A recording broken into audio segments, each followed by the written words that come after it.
Many have wondered when to use the cosine rule or the sine rule. In this video, I'm going to show you how and when to use the sine rule using question 11 of the 2023 grade 12 mathematics paper 2 for internal candidates. Alright, so when do you use the cosine rule? Alright, here are the conditions that allow you to use the cosine rule. For example, if you have a triangle that is not a right angle triangle, let's say triangle A, B, C. Alright, the first thing you have to do is to label the sides. Okay, so here we have A. This angle A, it means the side that is opposite to A will be written with a small letter A.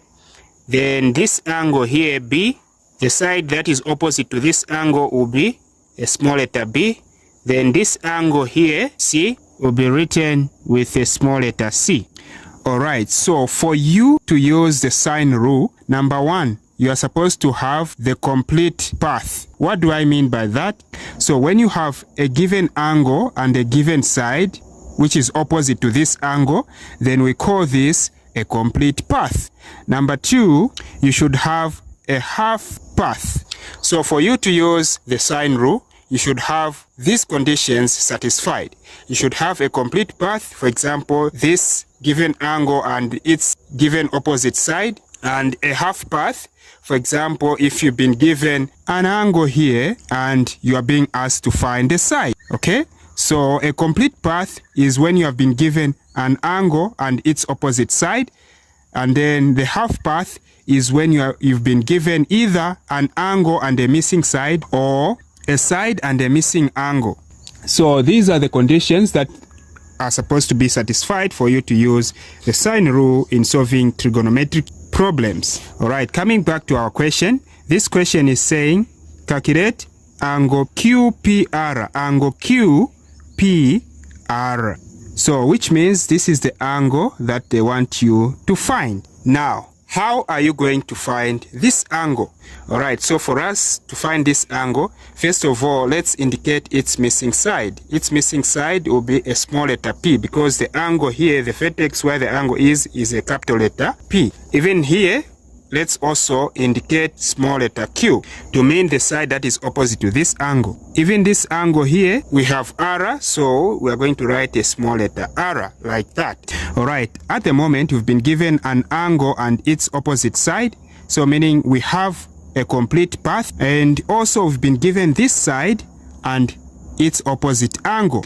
And they don't want us to find this angle, but this angle, when you look at this angle here, is missing, you don't know it, and also its opposite side is missing. So which means that we are going to use this complete path and this half path to find this angle here first. Then we are going to use the properties of sum of angles in a triangle to find this angle here. So, which means we are going to use the sine rule because we have the complete path and a half path to find this angle here, so that it helps us to find this angle. Alright, so we are going to say sine 105. So sine 105 degrees over the opposite side, which is 70, is equal to, so because we are putting sine on the top, so even here we should also say sine, because we are looking for this angle here, we are going to say sine R over the given side is this 41.6. So our aim is to find the angle R, and then so that it helps us to find this missing angle. So at this stage, we cross multiply. We are going to have 70 times R, so we shall have 70 times R, 70 times sine R is equal to sine 105 degrees times 41.6. Remember, we want to find the value of sine R. So what we do, we are going to divide both sides by 70, like this. So this and this goes, we are going to remain with sine R is equal to, you get your calculator and punch this. So you have sine 105 times 41.6 is equal to this. Then remember, we are dividing by 70. So you say answer divide by 70. Then we get this 0.57. So we get 0.5740359119. Alright, so for us now to find what angle R is, we are supposed to multiply on both sides of this equation by sine inverse. So sine inverse of sine R, we are going to remain with it. Angle R is equal to sine inverse of 0.57403519. So to find an angle finally, we say shift, because we want to find the sine inverse, shift, then sine. So sine inverse of answer, which gives 35.032. So meaning angle R is equal to 35.03214, which gives angle R to be equal to 35 degrees. So angle R here is 35 degrees.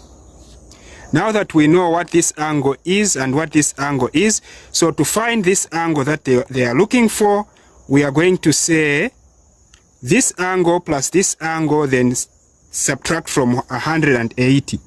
So what we are going to have now is, so therefore, because they are saying angle QPR, angle QPR is equal to 180 degrees minus 105 plus 35. 105 plus 35 degrees. These are degrees. So you get your calculator, because this is paper 2. You punch and say 180 degrees minus 105 plus 35 degrees. And this gives 40 degrees. So this gives 40 degrees. So which means we have now answered and found the angle here, which is 40 degrees. So this angle here is 40 degrees. Alright, the next question says calculate the area of triangle PQR. Alright, under normal circumstances, the letter on the middle here, in this case the Q, indicates the angle that you are supposed to use when calculating the area of this triangle. And then these letters that are on the left and right indicates these small letters here, the sides that you are supposed to use when calculating this area. But in this case, we don't know the side. We don't know this side. Okay? We don't know this side. So what we are going to do, whether we use this side and this angle and this side to calculate the area, or we use this side and this angle and this side, or we use this angle and this side and this side, the area is going to be the same. So what we are going to use, we are going to use the known sides and an angle. Okay? We're going to use the known sides and this angle. The area will be the same as that when we use this side and an angle. Okay, so since this is not a right angled triangle, we are going to write a formula for finding the area of a non-right angled triangle. So area is equal to half. In this case, we are going to use this side and this angle. So we're going to say half Q times R, then sine, the sine of this angle, sine 40 degrees. So we are going to have half Q, half times 70 times R. R is the side, that is 41.6 meters, then times sine 40 degrees. So you just get your calculator and say 70 times 41, 70 times 41.6 times sine 40, and this gives 1871 point. So it gives half times 1871.797519. So because this half is multiplying this, we're just going to divide this number by 2. Okay, so we are going to say on the calculator, answer divide by 2. And this gives 935.89. So 935.8987597. So when the degree of accuracy is not specified, you leave your answer to 3 significant figures. Okay, so we're going to have 1, 2, 3. So the target value is 5. Then check the neighbor of 5 is more than 5. So meaning we're going to round this up. So we're going to have 936. Okay, and the units are in meter squared. Okay, meter squared. So this is the area they needed for this triangle here. All right, the next question says, calculate the shortest distance from Q to PR. So calculate the shortest distance from Q is here, to PR. So in other words, what they want you to do is to draw a line from Q to join PR. And so this line is going to join PR at 90 degrees. Okay? Before doing this, this triangle was a non-right angled triangle. But after doing this, this triangle now has become the right angled triangle. A right angled triangle is born. So meaning from here to there, this will now be the height, which is equal to the shortest distance. So they want you to find the height, which is the shortest distance. So whenever you hear of shortest distance, it means they want you to find the height. Now, how do you find the shortest distance? So for you to find the shortest distance, because a right angled triangle has been born, you are going to use the formula for finding the area of a right angled triangle, which is area is equal to half BH. So area, we found that area is 936 square meters. So where there's area here, we're going to replace 936 is equal to 1 over 2. The base, the line that is mentioned, or the side that is mentioned, PR, or the side which is being met when you move from here to there, will become the base. So the base is 70 meters times the height. The height is the shortest distance that we are looking for. So we're going to write it as it is, as h. We can actually reduce this fraction here. So we have 2 into 2, 1. 2 into 70 is 35. Then 35 times h, we are going to have 936 is equal to 35h, or the height. So to find h, we divide by 35 on both sides. So 35. Then we are going to have, so you get your calculator and punch. So you have 936 divided by 35, and this gives 26.7428. So we have 26.74285714 is equal to h, this height here. So we need to round this answer correct to 3 significant figures. So we have 1, 2, then the third significant figure is 7. You check the neighbor is less than 5, and so we are going to round down. So meaning we are going to have 26.7 is equal to h.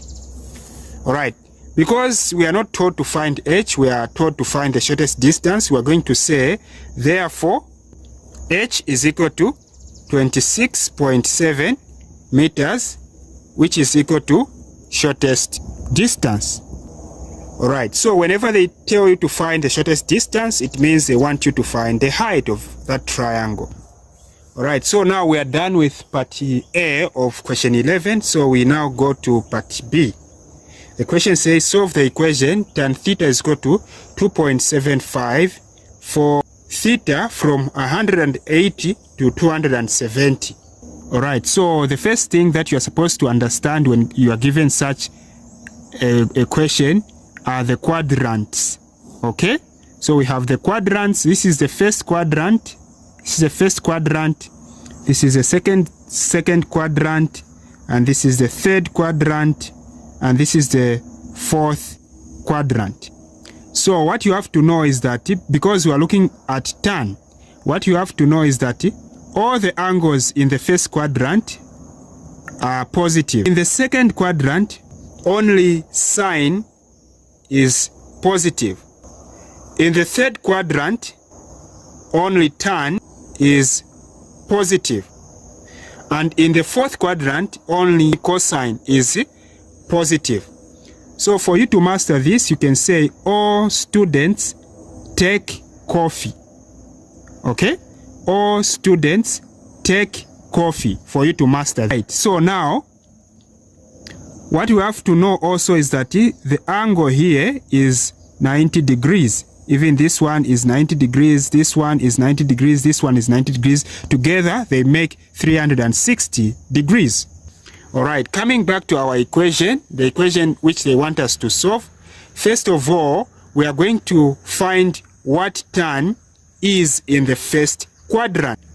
Considering that the values of tan are not ranging from 90, but from 180 to 270.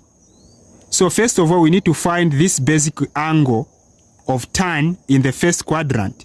So we are going to say tan, we can use any letter. Let's use alpha.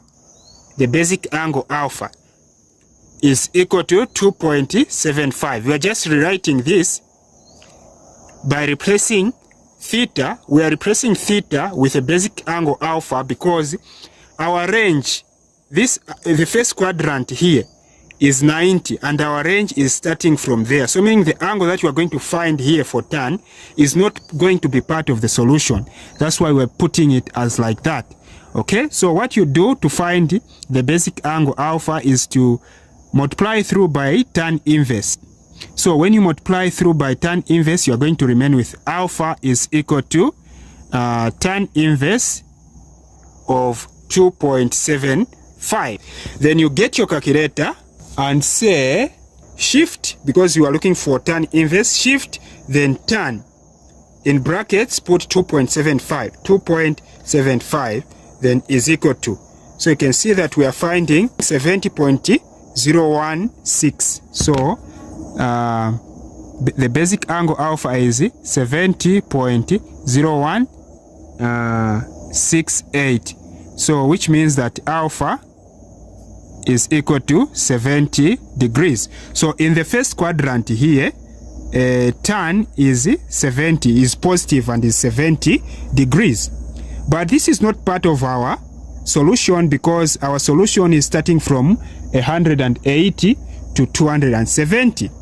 So now, what are we going to do for us to find the angles that are ranging from 180 to 270?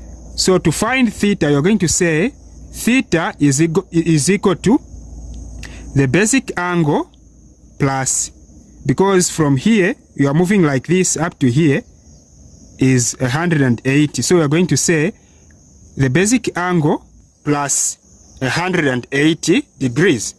So the basic angle is 70 plus 180 degrees. This is 70 degrees. Then we are going to have 70 plus 180, 70 plus 180 is equal to 250, is equal to 250 degrees. So meaning this is the only solution that is satisfying this condition. Thank you very much for watching. If you are new to this channel, please consider to subscribe, hit the like button, comment and share.